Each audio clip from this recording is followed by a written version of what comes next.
Mga investor, so nanatan rin sa ground floor no sa iyang wadjud. So mo ni ang ato ang living room. So ang stairs.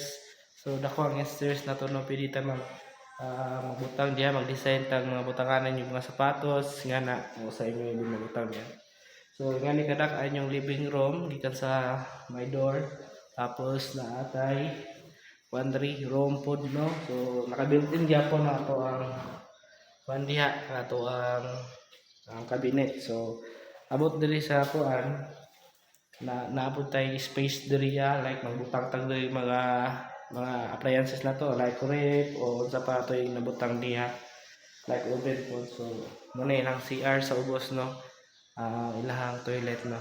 So naabot na diri mga investor ang natuang pan sa likod. So dili ta atong dirty kitchen na ta. So natay kitchen diri sa likod. So pan siya open siya diri ya. If ever kung ginahan mo na inyong i-kuan butangan niyo kuan ya atok pwede ra kayo. So diri na mga ka-investor no. Diri mga investor dako ato space diri sa Runbell sa Cindy Deluxe. So nindot kini kay naatay ko adre dako siya maigo siya diri ang atuang paano sakyanan na unsa na mga Ford Ranger unsa ba na. So dako mo kay ato space diri.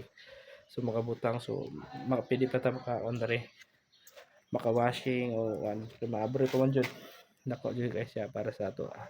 So ito mga investor mo niya Cindy Deluxe sa Granville Press.